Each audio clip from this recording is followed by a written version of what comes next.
I could say like 90% of medical conditions are either caused or worsened by a poor gut microbiome, because that's usually one of our main sources of inflammation. And inflammation is a form of stress on the body, and any stress and the body experiences, it will basically convert into stress hormones and steal away from sex hormones. So it's all kind of connected to like menopause, and that we already have a low reserve of hormones if we're not taking hormones, and now you throw a stressor on top of it, and it's going to suck away those healthy hormones even more so. And that there's been actually a number of studies that shown that both in men and women, if their gut microbiome is off, they're also tend to have low libido. So this is where actually taking hormones doesn't always necessarily improve the libido, because I always say that sex and stress can't coexist. So if your gut is off, that's a stressor. Another reason why the body will be like, oh, no, now's not the time to be reproducing. And the body doesn't know the difference between you want to reproduce or just have fun with your partner. It'll just take away all those resources. Welcome, listeners, to the Menopause Disruptor Podcast. And we are in season 3 officially, because this is my second episode with a guest. And I am honored to introduce an incredible guest today, Dr. Betsy Greenleaf. She is a premier women's health expert and an entrepreneur and an inventor and a business leader, and has over 20 years of experience specializing in female pelvic medicine. Dr. Greenleaf, she is a true trailblazer, and get this, first female in the United States to become board certified in urogynecology. And she is triple board certified in obstetrics and gynecology and female pelvic medicine and reconstructive surgery and procedural medicine and aesthetics. Wow. She has an incredible professional reputation and is become such a sought after lecturer and trainer for medical societies, associations, and corporations. So it is a true honor that she came knocking on our door here at the Menopause Disruptor Podcast to share so much about women's health. Wow, I could go on. I mean, she holds committee positions on several national women's health organizations, serves as a board examiner, and is a spokesperson for the American Osteopathic Association. And to top that off, she also has her own business. She is the founder of both the International Pause Institute and the Pelvic Floor Store, and the host of the podcast, Some of Your Parts, which will be dedicated to women's health and wellness, of course. Honestly, Dr. Betsy Greenleaf, it's so obvious. She has devoted her career to empowering women through integrative pelvic wellness and hormone balance, and a journey of self-discovery to take ownership and agency of their health. So I am truly honored to have her here as a guest, as we both get together and challenge outdated narratives and, of course, celebrate the power of the midlife transformation. So let's dive in. So welcome, Dr. Betsy Greenleaf, to the Menopause Disruptor Podcast. This is such a pleasure to have you on the show, and where we are really going to challenge some outdated narratives and celebrate the power of midlife transformation. And so I'm so thrilled to have a true trailblazer with me here in women's health. And Dr. Greenleaf, you were the first woman in the US to become board certified in urogynecology, and a best-selling author, award-winning speaker, entrepreneur, and the founder of the International Pause Institute and the Pelvic Floor Store. And if that doesn't keep you up at night, you are also the host of the podcast, Some of Your Parts podcast, I should say. So, which is all focused on women's health and wellness. So clearly, Dr. Greenleaf, you have and continue to dedicate your career to empowering women through the integrative pelvic wellness and hormone balance and self-discovery. Wow. Welcome to the show. I'm in awe. Thank you so much, Mary Lee. I'm so excited to be here, and I can't wait to talk to you. Yeah, well, I want to start it all off with a question. This is going to be new for season 3. This is season 3 now we're in. And my first question to all my guests is going to be very much the same. And we're going to start off in In your line of work and area of expertise, what does it mean to be a disruptor in the field of women's health? I'm laughing because I've probably been a disruptor my whole life and not purposely. I think it's probably the fact that I'm a little bit defiant when it comes to fitting in just with the norms. And, I think also just growing up where girls were supposed to be good and keep their mouths quiet and kind of keep their opinions to themselves, and I definitely did not fit that. I'm kind of very great. Actually, I'm very grateful that I was born in the 70s and living nowadays, because I think if I was born in the past, I probably would have been stoned to death by now for not keeping my mouth shut. So yeah, I get very frustrated when I don't see the world playing by the rules. And I think when it Mm. comes to women's health, and women's health has been overlooked for so many years and just kind of passed over.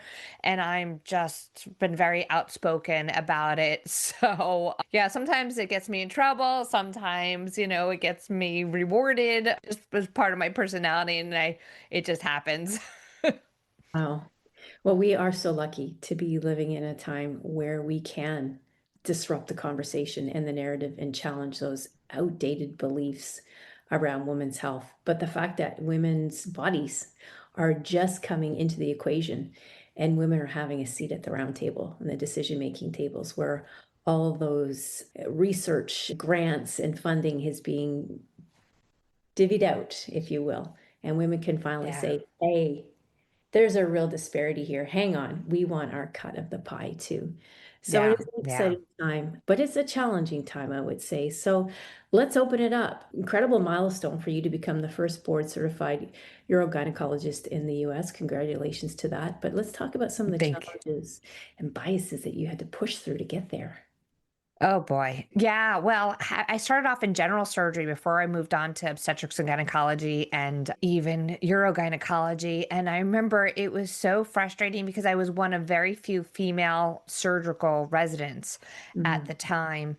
And it was difficult because the other residents would probably go home and study like surgery related subjects. I was going home and having to study the sports page, because when I would walk into cases, the male surgeons would automatically, because we'd be assigned like, oh, you're going to work with this doctor today or that doctor. And I'd walk into the room and the male doctors would be like, oh, God, you again. What am I going to talk to you about?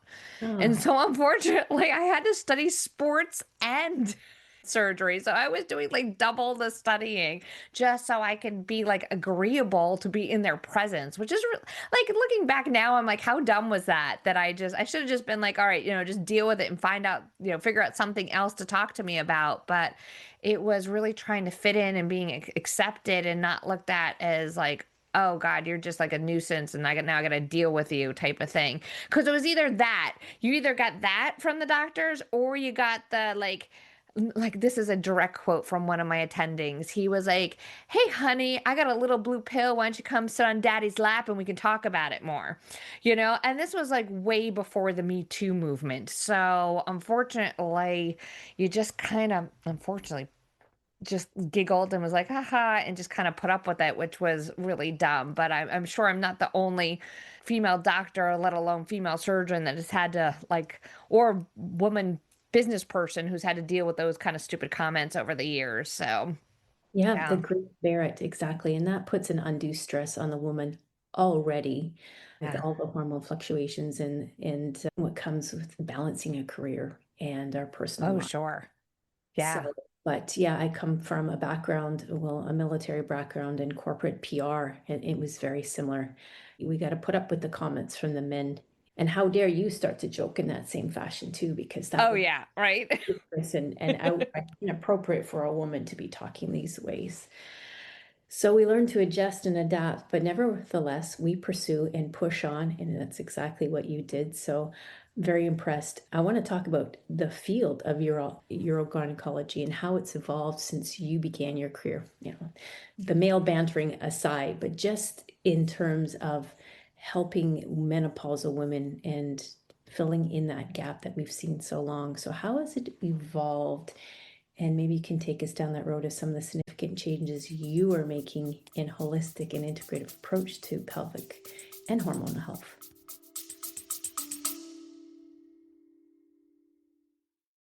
I would say this is a perfect time to break for a word from our sponsors. Guess what? You, my listeners, are my sponsors. That's right. I would love it if you could support the show. Helping me will help bring these amazing episodes to you each and every week, just packed full of information to help you on your menopause journey. And to support the show, all you have to do is go into the show notes and click just above where you read Meet Your Host. In green is Support the Show. You click on the button and it'll bring you to a page where you have the option to donate monthly, 3, 5, 8, 10. You can be a loyal supporter for as long as you want with recurring fee as little as $3 a month and opt out at any time. Each investment goes directly back into producing episodes with even better content, improved audio quality, and will go a long way in bringing great guests onto the show. Sure. Well, the field of urogynecology didn't even really exist until the 70s, which is considered pretty new when it comes to medical fields. And so it's a combination of urology having to do with the bladder health and also gynecology. But really, they've gone back and forth on what to call our profession. We kind of keep getting renamed every couple of years. Once it was like urogynecology, then it got named female pelvic medicine and reconstructive surgery. Now we're back to what are we? It's It's ERPs now. Urogy urogynecologic reconstructive pelvic I don't know. Like they keep changing the name of the field, and I don't know why they can't decide on one thing. But it didn't become a board certified specialty until about 2012, and that's how I was lucky enough to become the first board certified female urogynecologist. But even then, just from a pelvic surgical standpoint, the surgeries have changed, the materials have changed that we've been using. Unfortunately, 50% of women will experience a prolapse in their life, and that's where the pelvic floor is not supportive because ligaments in that area may have gotten damaged from childbirth or lifting heavy objects.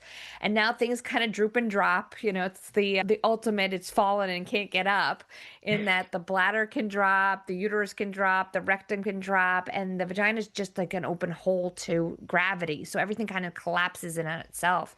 So I unfortunately trained when vaginal mesh was really big. And mesh has been used since the 80s for hernia surgery. And we were at the time implanting them into people's vaginas because this was just basically a type of hernia, and most often shows up in women in their 40s, 50s, 60s, and then sometimes beyond that. So it's right in that perimenopausal time and menopause time space that these conditions start to show up. And so, this must have been in the early 2000s with vaginal mesh, and they thought they figured it all out. And then unfortunately, like a lot of stuff in women's health, there are things that get blown out of proportion. I mean, vaginal mesh really was blamed for a lot of issues where the mesh itself was not as bad as what it's historically been made out to be. There are some women who did very well with it, did not have problems, lived their whole life, and are still living their lives with them and don't have any issues. There was a lot of companies that came out on the market because this is what happens in not just women's health, but in business when people see that there is a problem that needs to be solved. This is an open invitation for businesses to create new products and new services. And so we went from like 1 and 2 companies having vaginal meshes to like, I think at one point there was like 20 different companies that produced these products. And unfortunately, there wasn't a lot of research at that time because devices weren't required by the FDA to have longstanding research. And so they realized that there were some issues with some of the materials that were being used in these meshes, or the construction of the meshes, or how thick the meshes were. And then the other issue that we ran into around that time was doctors were being kind of shuttled off to weekend courses to learn how to put these things in because the companies were like, hey, this is easy. We can show you in a weekend. And, people would come in, they'd learn how to do this and then go back to their hometowns and be doing these surgeries on people, which unfortunately, anything that's new in medicine, it usually takes a good 25 cases to become proficient in that device or procedure. And so we also saw things go wrong during that time, which is expected as part of the learning curve. But it was all just one giant kind of mess that just happened all at once. And unfortunately, those materials were then removed from the market in pretty much entirety. So there we don't have a lot of great options when it comes to repairing women's prolapses nowadays because of the issues surrounding the vaginal mesh. But it's actually something where if we look back through history, I'm kind of worried that we're going to see this happen with menopause and hormones because we had the Women's Health Initiative that came out in 2001 that scared everybody away from using hormones. And Mhm. now we look at that study, we go, okay, you know what? It wasn't the best study. The type of hormones that were used in that study were not naturally occurring hormones, and they themselves are very inflammatory. And even then, it was the combination of the estrogen and progesterone together that were the problem. But even then, it got blown out of proportion because it got reported in the New York Times. So now we go, okay, now fast forward, we're looking, years ahead, and we go, okay, you know what? Hormones are not as bad as what we made them out to be. Now there's this big menopause movement, and I'm like, yay, great, finally, because this is something that needs to be talked about. I'm starting to see, and where I'm starting to get a little nervous about this is I'm starting happen, like history repeat itself, where all of a sudden companies are starting to catch on, like, wait a minute, there's a lot of women who are 40s and over. And this is basically an open market that we could be selling things to people. So Uh-huh. we need to be talking about menopause. We know that women have been dying for this for like ever. We're like, okay, help us through this, talk about it, teach us. But then at the other hand, I'm watching all these companies go, oh, cha-ching, there's a new market. And we can start, selling things to women that are menopause products. So I have such mixed emotions because I'm excited, but at the same time, I'm very wary because I see that there are companies that are just basically slapping the word menopause on something and it's Meno selling like washing. hotcakes. Yeah. Mhm. Yeah, so which may be a good product or it may not. So I think as consumers, we have to really be careful and realize that are these companies that have our best interest? What is the company's mission on a whole? And is it something I really need in menopause, or is it something that's just being marketed to me because menopause is a really hot topic right now? So yeah. Yeah. I echo that sentiment in so many different ways from the perspective of a menopause doula who's, in essence, a coach, the Yeah. cheerleader, encouraging you, keeping you accountable on some lifestyle changes while at the same time helping you understand your symptoms and then mapping out a plan and saying, if you want, say, some acupuncture to help with this, you go in this direction, and looking at all the tools in the toolbox, HRT being one of those tools, and then farming them out to the right Yes. in that field. But now, like you said, this menopause movement is like taking that pendulum and just pulling it far back and then just boom, and seeing it swing in such a direction that it's like, oh, hold on, let's get the horses back in the corral because now it's going a little bit awry. And now people with the best intentions are challenging. Well, no, that's not right. It should be this way. Well, I heard an influencer say this. I read on Instagram, it's nope, nope, TikTok gal, she says this, and it's just now a free for all. I think that's why I finally got frustrated and I was speaking at a conference and somebody, it was a couple years ago, and somebody asked me a menopause question. And I had been dealing with menopausal patients for years, but not specifically focused. It was part of my larger practice. But all of a sudden, somebody asked me a menopause question and it just like triggered me. And next thing I know, I blurted out that I was opening a menopause clinic. And I was like, oh, wow, I can't believe I just said that. But then I was like, you know what? No, because I'm tired of also people getting their menopause advice from like TikTok or an influencer that doesn't have any like knowledge of what's going on. And to your point about lifestyle, that's a big portion of it because Mhm. I see too many people. Listen, the access to hormone and hormone replacement is changing, and I think that's great. But at the same time, I see too many people treating hormones as if it's this magic pill panacea that's going to fix all problems. Where, coming from a holistic standpoint, you really need the lifestyle dialed down, and when you add the hormones to a great lifestyle, then they work better. Because I could be throwing out all the hormones in the world to you. And if you're not getting enough sleep and you're not drinking enough water and you're not eating healthy and non inflammatory foods, those hormones are not going to work. I mean, you're just going to convert them into stress hormones because that's what happens. You're either in stress mode or you're in sex mode, meaning like if you're relaxed, then that's when sex comes in. That's when the sex hormones come in. That's when healing comes in. That's when digestion comes in. But if you're stressed, whether it's not getting enough sleep or emotional stress or work stress or relationship stress or illness or any stress or inflammation on the body, it will take those hormones and convert them into stress hormones because that's what our body was designed to do. It was designed to keep us safe when we were cave people and when a lion jumped out, because when a lion jumps out, it's not time to be digesting your food or having sex and reproducing. So we need those stress hormones. They're there for a purpose, but not in the long, extended, elevated situations that they become, because our stressors nowadays are just too intense and are lasting too long. So yeah, so I get a little frustrated with what I'm seeing is like, some of these online companies that are popping up where it's like, you don't even get to see a practitioner or talk to a practitioner. It's like, here, put in your information and we'll give you a prescription for hormones. And I'm like, okay, I like the fact that people have access to these hormones. I'm not exactly liking it's not just like, go take hormones and you're going to be better. We got to look at the whole picture and put it all together. And that's where, like, I think individual medicine really becomes very important. So, Yeah. Yeah, and just on that note, Dr. Greenleaf, and I'm glad you brought that up. Here in Canada, Health Canada regulates if you're prescribed through your doctor, but going to a compound pharmacy, there's no FDA standards, there's no Health Canada regulation that is scrutinizing to the extent that it does with what you're being prescribed by a doctor.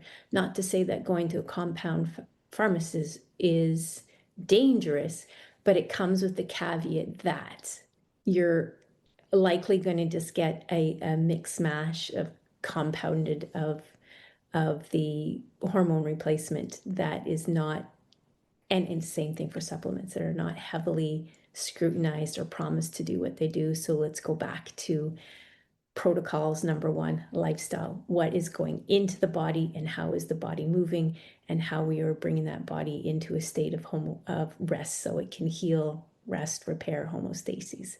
But when it comes to our pelvic floor health, we can do all the wonderful things, even keep an anti-inflammatory diet and keeping our cortisol levels, stresses down low by exercising and some deep breathing perhaps. But when it comes to the pelvic floor health, it just seems like that's a whole new ball game. Prolapse, you brought that up. Things are going to happen down there that, despite our best intentions, it feels like it's out of our control, from incontinence to full-on prolapse, and worse in the GSM, the gynecology syndrome, or gynecological syndromes with menopause are now saying, this is a big deal. We got to pay attention. yeah, and it's funny, that's something they've even changed the names over the years. It used to be atrophic vaginitis. Now it's like GSM, like the syndrome of menopause. It's like every time you turn around, there's like a different name. But yeah, and unfortunately, if you are taking systemic hormones that are going through your whole system, sometimes they don't get to the vagina the way we want to. Because as we age, not only is that tissue thinning out and it's less elastic, but it gets dry.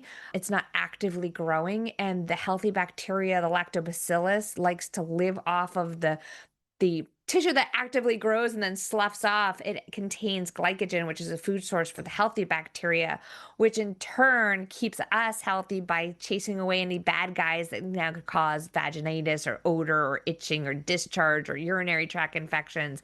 So we start losing that ability as that tissue thins out. But we also lose the blood supply to that tissue, because without hormones in that area, the blood vessels actually start to retract. So you may be taking hormones systemically, play for like your menopause symptoms, but you're still having dry vagina or painful sex because those hormones aren't getting into the tissue the way we want it to. And sometimes when we, as gynecologists, when we do exams, we can actually see that in that the tissue when you're younger is like pink and healthy. And as you get older, no matter what your skin color is, your mucosa, the mucosa, we're all the same. The mucosa will sometimes get very pale looking because it's not getting that blood flow that it used to. Oh, So then we have to really bring in, there's tons of options to rejuvenate the vagina.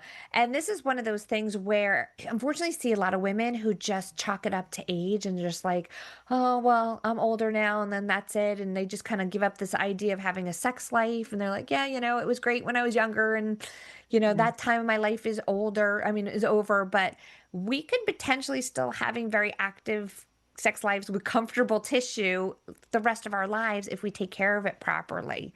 Part of it is if you don't use it, you lose it.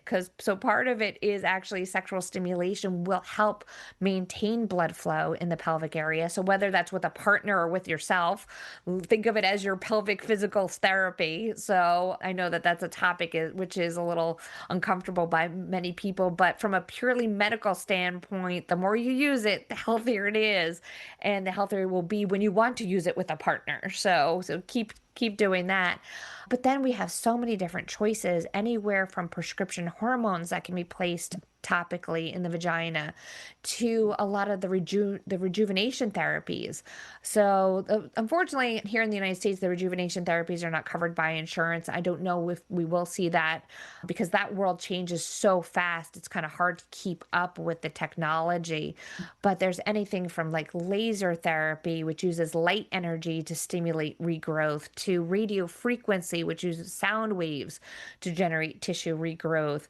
Red light wands. So red light is very rejuvenating. Sometimes people see it for the face or for the hair, but they do make red light vaginal wands because red light is light at certain wavelengths will penetrate into the tissue and it stimulates the mitochondria, which are the anti-aging powerhouses of the cells and can cause the tissue to regrow.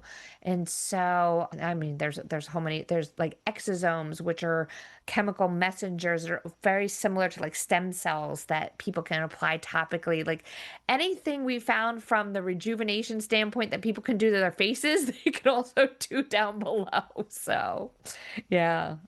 And I've had previous guests even say, that vaginal cream is pretty good for treating some things on the face, like use a little dab on the face. Or my last Exactly. guest, she said she puts on the end of Q-tip because itchy ear is yet another sign of perimenopause, and it just helps. Like I say, again, it's skin. There's cell receptors for estrogen throughout the whole body. In our skin covers everything. And if that itchy ear again is another sign that, oh, and so she made that little hack, and I have to say it works. I even have patients who get dry eye, and dry eye is a combination of two things. We get a little bit of the drying eye from the estrogen, but more so from lack of testosterone, because testosterone is what supports the oil glands. Because your tears are made up of two things: one is oil and one's liquid. So the testosterone will support the oil glands in and around the eye. So if you are on testosterone cream, I have sometimes people take a little bit of that testosterone cream and put it like around the eyes too. That is another hack. I had never heard about that one. That's worth Yeah, yeah. sharing, that one for sure. Thank you It for tends to work a little bit better than the estrogen around the eyes because the estrogen doesn't do the oils as much. that. So, So it's really important, though, to make that connection about our vaginal health and other parts of the body. And namely, I want to approach this from looking at the gut microbiome and how oh, the vaginal and yes. the gut microbiome plays a crucial role in that hormonal harmony, if you will, because you mentioned lactobacillus, which we think, oh, that's in our probiotic that we take to help the gut. There's more to the story than that. So let's unpack that. Yeah. So, it's really interesting, the whole gut microbiome. So, the microbiome, let's just say what that is to begin with. It just has to deal with the type of microbes or organisms that live on and in our body. And each area of our body has its own environment. And the research on this, and probably even just the last 10 years, has just really exploded in that we're really learning about what is a healthy microbiome and how does it affect our overall health. And something as, it amazes me because Hippocrates in 440 BC said, let food be thy medicine.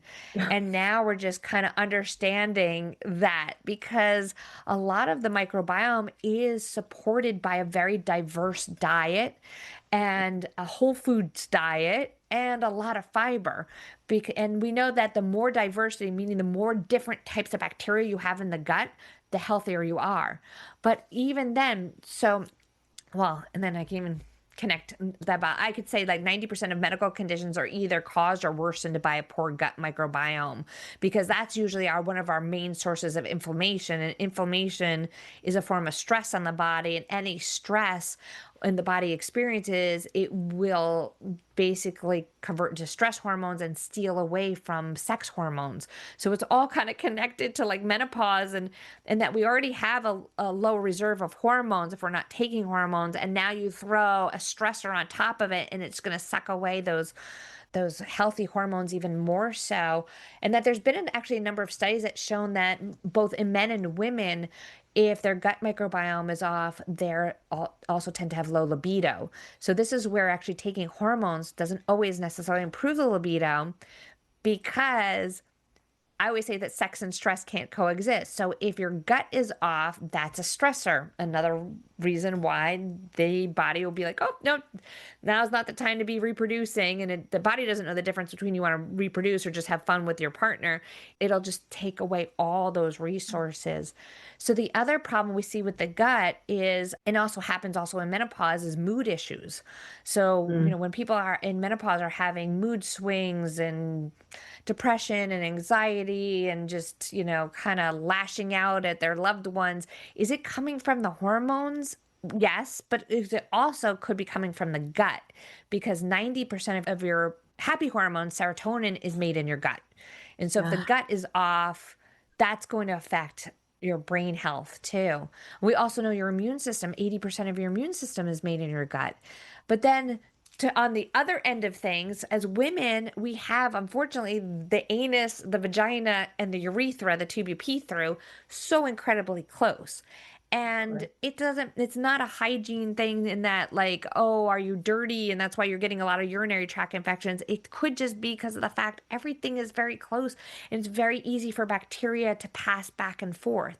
And so if the vagina has now thinned out and has lost the lactobacillus, the healthy bacteria, because there's no food source for it there, the lactobacillus was keeping us healthy by making the vagina very acidic, and makes it like inhospitable for some of the bad gut bacteria to come in there.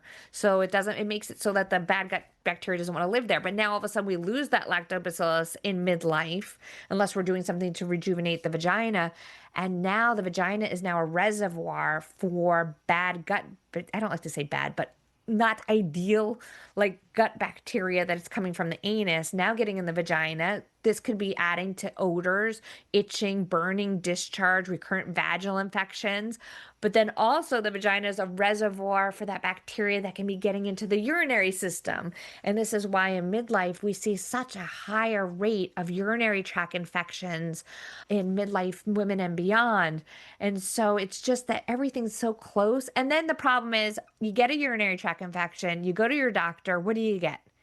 Antibiotics. What do the antibiotics do? It kills off the bacteria, but then it kills off the healthy bacteria in your gut. And now you've just set yourself up on this hamster wheel because you feel good for a while, but you don't realize you just threw off the gut bacteria. And now the same thing. Now we're going to throw off the vagina again. We're going to throw off the bladder, and it becomes this giant vicious circle. And in fact, like that's why they're trying not to use ciprofloxacin or Cipro as much for UTIs anymore, because they've discovered that one dose, like one course of ciprofloxacin, can throw off your gut microbiome for a full entire year. And that's, as a urogynecologist, this is the pattern I used to see with women over and over again, is they would often come from their primary doctors who'd been put on like 3 to 5 days of an antibiotic. They'd feel great. A couple weeks go by, they get another UTI. They get treated, they feel great. A couple weeks go by, another UTI. So it's really actually having to rebalance the whole system, and it gets a little bit more complicated than just throwing out some probiotics at it, unfortunately. Yeah, a whole system cleanse.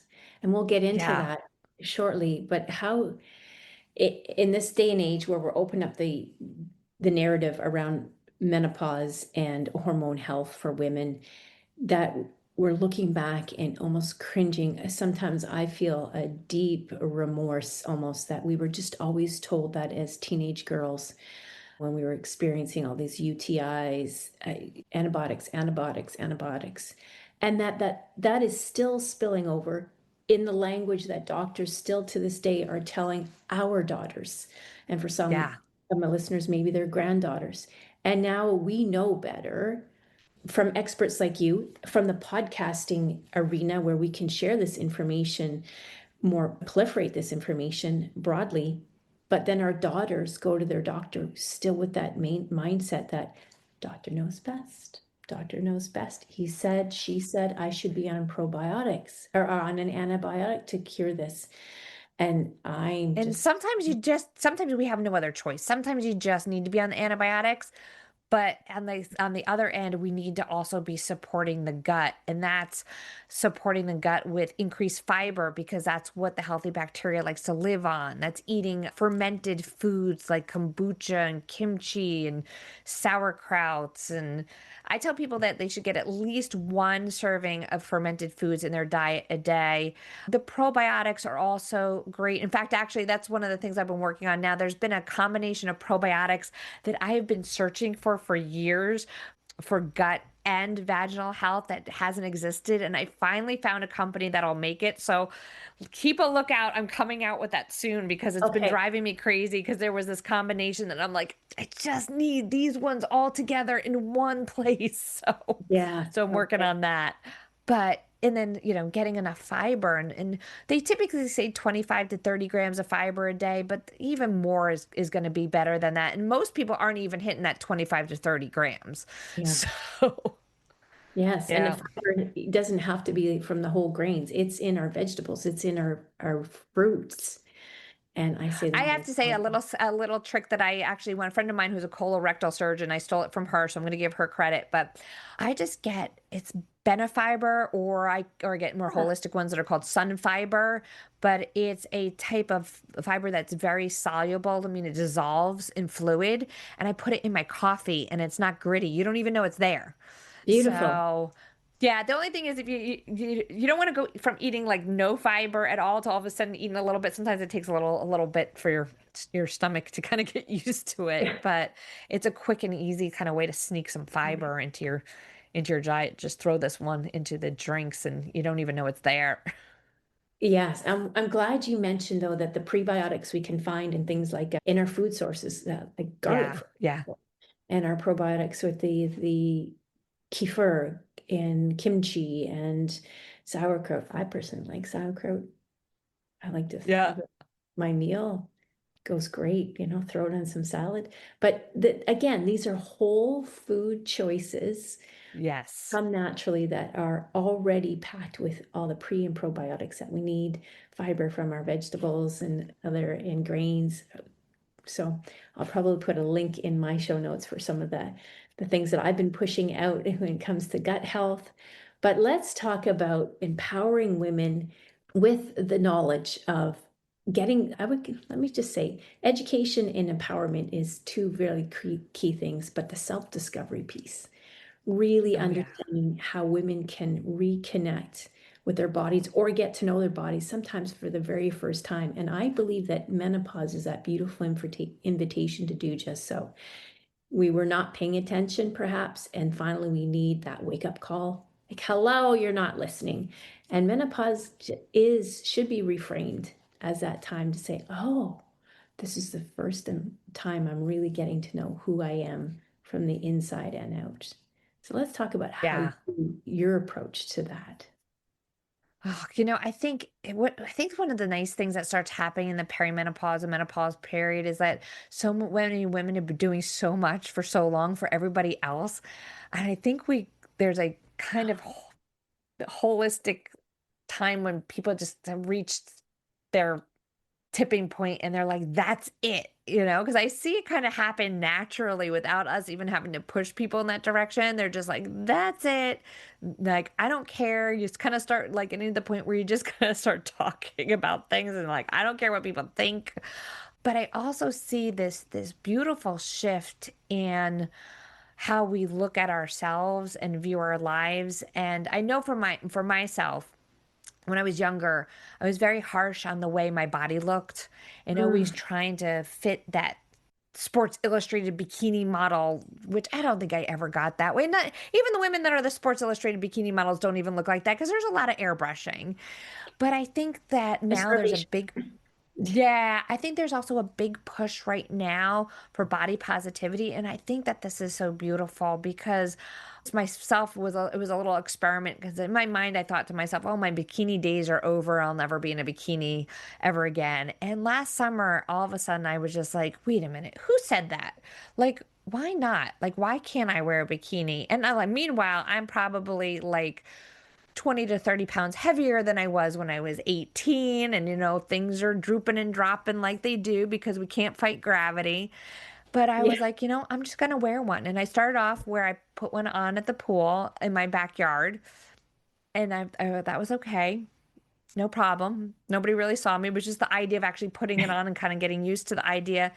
And then I wore it on a public beach. And I thought to myself, I had these visions of people like me taking off my cover up and people like screaming and yelling and, kids being rushed off the beach in horror, like it was going to be this horrible, like, like scene from like Jaws or something where people go screaming off the beach. And I took my cover up off and nothing happened. Nobody screamed, nobody fainted, nobody threw up. Like I felt like I was going to, but it didn't happen and nobody really cared. And then I realized, you know what? It was a pretty good social experiment. Like half the time, nobody really cares what you look like. I mean, Yeah. we're the only ones that are putting that pressure on ourselves. And Yeah. and honestly, confidence is 10 times more sexy than a perfect body. So spending more time learning how to be confident in yourself and in the things that you stand for and in your own beauty because everybody's beautiful. Yeah.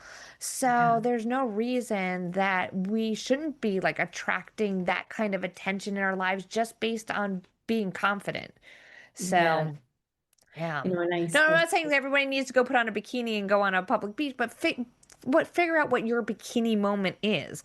Like, what is it? Something that you can push yourself out of your comfort zone and just be like, this is me, this is who I am, and I'm confident and happy with that. And just see. I mean, I'm telling you, the world will respond to you in ways that you would never imagine. that is so beautiful. Find your bikini moment. One thing that I like to do when I'm coaching women is I'll say self-reflection and mirror work. I say just go down to your birthday suit or just bra and underwear and stand Yeah. in front of the mirror and refrain from criticism, but look at all the parts of you, what you like, and then start admiring and appreciating and giving gratitude to those. Yes. And if that is not, if that is too hard to do, then I have them say, okay, let's pretend what's being reflected back in the mirror to you is your 7-year-old self. Would you be Mm, so critical to her? And then yeah. that changes quite quickly. And so thank you for sharing that body positivity, finding your bikini moment, 2 ways for women to be empowered through self-discovery. That's incredible. I want And to that gratitude practice is really, I mean, that was something that was introduced to me, I would say about 5 years ago. And I remember when I first heard it, I was kind of a little skeptical. And I'm like, I'm just going to say it. I was like, this is dumb. Because I know my patients will say it to me. They'll be like, this is dumb. And I'm like, no, like you're just writing down every day something that you're grateful. I mean, it's a practice, it's a habit. You got to get into it. But after a while, you realize at first it seems silly. But the more you do it, like big shifts in your life. Like I've noticed that, even the way I approached my day-to-day life was different. Like little things that used to annoy me in the past didn't really annoy me as much. And I mean, like the gratitude doesn't have to be like I won the Nobel Peace Prize or something like that. It could be like I got out of bed today. Or like I got out of bed and didn't hit the snooze alarm, like just little tiny little wins, and it's a big difference. Because I remember one point in my 30s, I used to come home from work and my husband would say, like, how was your day today? And I go, oh, today was the worst day of my life. And like the next day I would come home and he like, how was your day today? And I'm like, it was the worst day of my life. And finally he said to me one point, he goes, did you ever think it was just a day and maybe you need to reset your thermostat on what the worst day of your life is? And I went, oh, you know what? That's a really good point. So, because most of the time it's just a day. It's like little things happen. And now I'm at the point in my life too where it's like I can't waste my energy on getting annoyed. I've had people that have been surprised when things have happened and I don't react. And they were like, "Did you just hear that or see that?" And I'm like, "Yeah." And they're like, "Why aren't you getting mad? Why aren't you reacting? Like what's going on?" And I'm like, "I just can't waste my energy on that anymore. It's just I Yeah. have better things to do." Yeah. So, And it takes a long time in our lives to figure it out. But when we're yeah. mad or want to vindicate somebody for something they said or their behavior, our anger doesn't even scratch the surface in improving their behavior, but we wear it. Yeah. Oh And yeah. back to the gut microbiome and that stress and cortisol levels peaking, who's the one that's getting more harmed by our lashing Exactly. ourselves? Yes, that is so true. You're right. I need to keep all my hormones. So next time I get cut off in traffic, I'm gonna go I need to protect my cortisol. Yeah, we should have t-shirts that say, my hormones aren't worth wasting my time on you. Yes, exactly. I love that. So, not only are you a physician, but an inventor, an entrepreneur. You have created many great things, including the Pelvic Floor Store and the International Pause Institute. Give us a little taste of what those two inventions are all about. Yeah, well, so the International Pause Institute is my practice for basically living your best life after the age of 40. So it was going to start originally as a menopause clinic, but then when I was treating my female patients, many of them, their husbands or boyfriends or partners were having problems too. And men, unfortunately, are going through their own changes starting after the age of 40. And most of them, many people have heard of menopause, but they haven't heard of andropause. So we basically take care of everything, anywhere from hormones to sexual wellness to body composition to even just looking better as we age. So it's basically my tagline is living your best life 40s forward, because I do think that our life should keep getting better after our 40s and we should get more confident, more sexy every decade that we're living. And then the pelvic floor store was interesting. That started back in 2018 because I was recommending pelvic devices or vitamins or supplements or lubrication or like things to my patients, and I'd be like, oh, go to this website or go to that website, because a lot of these things were not being sold on Amazon. Plus, even today, if they are being sold on Amazon, you got to watch out for counterfeits. So I tell people not to buy health products off there because you don't know exactly what you're getting. So one of my patients said to me, like, you're sending me all these websites. Why can't there just be one place that has everything I need? And I went, oh, that's a good idea. And at the time, this is how little I knew about websites. I didn't even know I could hire somebody to actually make this thing for me. But I set out and I watched a bunch of YouTube videos and built my website. It took me forever. It took me about 4 months to build a website. Now I know I could have just hired somebody and they could have probably done it in a day. But but and I started curating all the products that I was recommending to patients all in one place.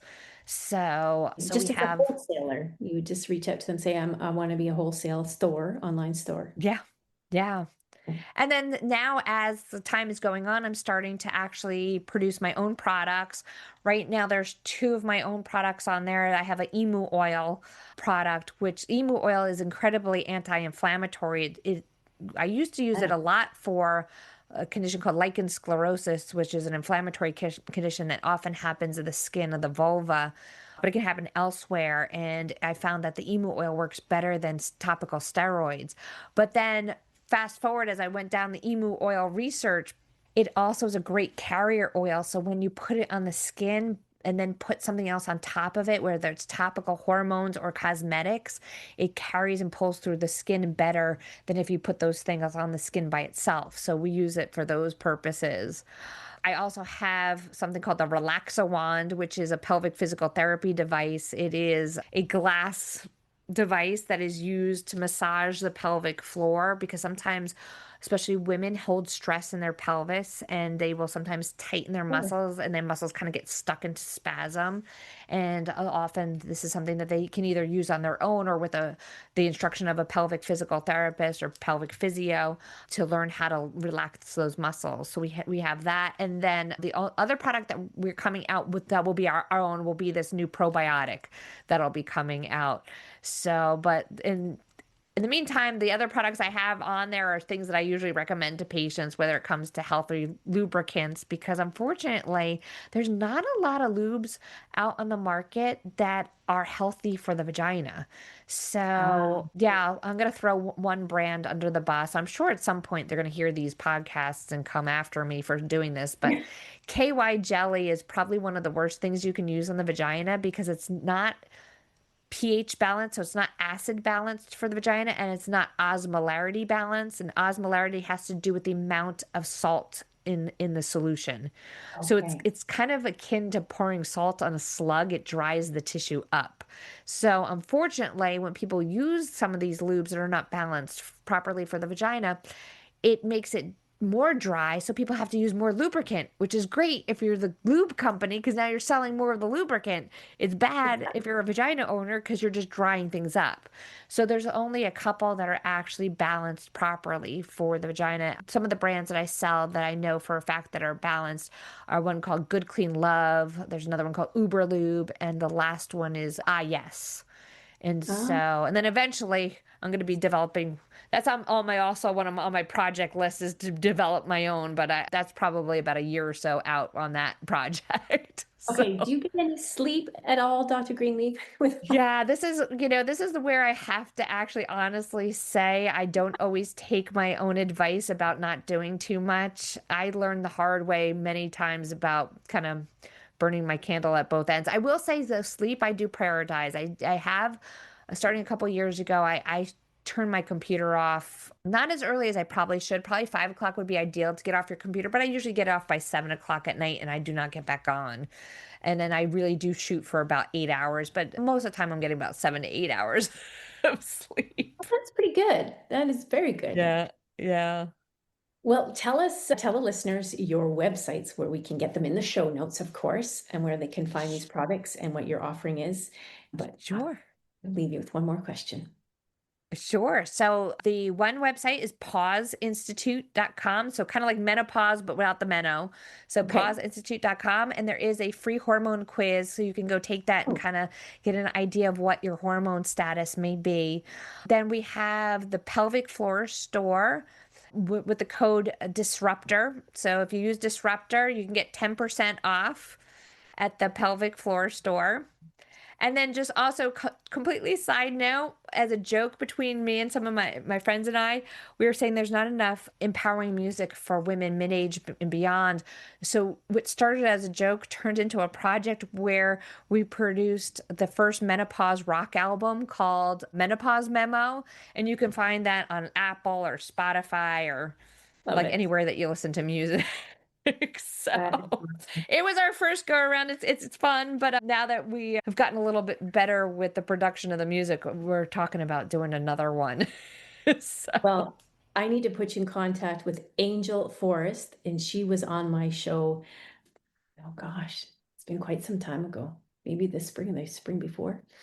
And she actually did she's very akin to Janis Joplin style.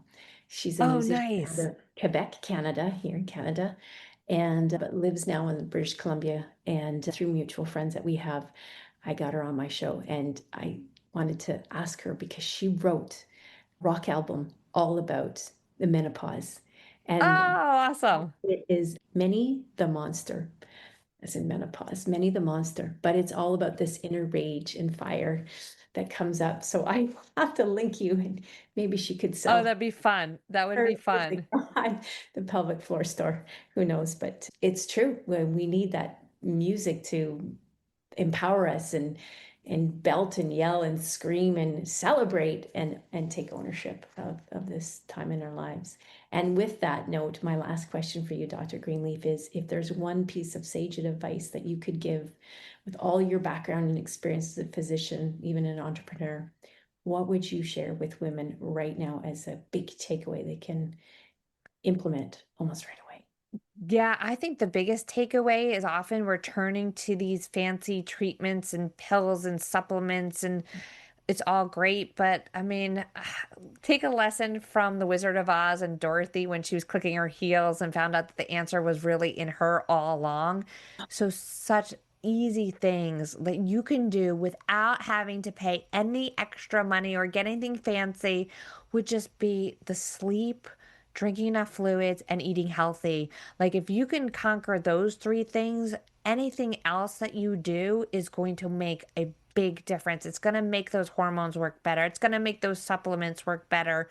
So, that I think is just, free, easy, and really is going to make a big impact. That So, is so beautiful. Oh, yeah. what a great way to end this episode. Dr. Greenleaf, I have thoroughly enjoyed our time together. We could have talked a lot longer, but you are a busy woman and I can't keep you, hold you back from inventing some amazing things. We'll all watch for that in the Pelvic Floor Store. Keep out there. Thank you so much, Mary Lee. I enjoyed this. I thoroughly enjoyed having you too. Thank you for your time and your energy. A great informative conversation. My biggest takeaway from this conversation with Dr. Betsy Greenleaf is that old saying, if you don't use it, you lose it. And we often think about that in terms of our muscles. But as Dr. Greenleaf reminds us, it applies to every part of our body, including our vaginal and sexual health. Blood flow, stimulation, and attention to that area, whether with a partner or on our own, are essential for tissue health, just like movement and oxygenation are for our heart, brain, and bones. And when Dr. Greenleaf explains it through the lens of medical science, it really takes away the taboo and reframes it as what it is, a fundamental part of whole body wellness. I did enjoy hearing about the field of urogynecology and how Dr. Greenleaf herself was the first woman in the US to become board certified in this specialty. Her story really shines a light on how much persistence and advocacy and curiosity it takes to move women's health forward, and how representation really matters in shaping better care for all of us. We talked about the evolution of pelvic health, from the rise and fall of vaginal mesh to the need for better, safer treatments for prolapse, dryness, and painful sex. And Betsy's insights about rejuvenation therapies and hormone support were powerful reminders that there's no one-size-fits-all answer. It's about individualized care, lifestyle choices, and understanding how our own body works as a complete system. And another thing that really stood out for me is how interconnected everything is. Hormones influencing our skin, eyes, mood, and most certainly our gut health. And Dr. Greenleaf's point about gut health as a foundation for hormonal balance really hit home. Protect the microbiome and be mindful with antibiotics. We've shared this many times in previous episodes, including my last episode with Elizabeth Katzman and in my solo podcast about the gut-brain axis. And I loved how we ended the theme on self-discovery. Dr. Greenleaf's honesty about her body image journey and the role of gratitude in healing was such a beautiful reminder that menopause is not just a medical transition. It's an emotional and spiritual one too. So if there's one message to walk away with today, I'd say it's this. Your sexual and pelvic health are vital signs of your overall well-being. Taking care of them isn't indulgence. It's essential. If you want to learn more about Dr. Betsy Greenleaf's work, you can find her at pauseinstitute.com. She's on Instagram as Dr. Betsy Greenleaf Speaks, and at pelvicfloorstore.com. And of course, all those links will be in the show notes. Until next time, stay curious, stay connected, and keep listening to your wise woman body. If today's insights resonated with you, I'd love for you to be a part of our growing community of menopause disruptors. Hit that subscribe button wherever you're listening right now. And if you know someone who can benefit from these conversations, please share this episode. Sometimes a simple act of sharing can be the first step in someone's healing journey. And hey, if you're ready to take the next step in your menopause journey, I'm here to support you. You can find all my services, including my comprehensive menopause intelligence digital course, one-on-one coaching programs, and workplace education services at mlcoaching.com. It's in the show notes. Want to stay connected and get regular doses of menopause wisdom? Follow me on Instagram at Menopause Disruptor Podcast, where I share tips, insights, and real conversations about navigating this transformative phase of life. Let's continue to disrupt this menopause conversation together. Remember, midlife should be the best life, and it will be. Namaste.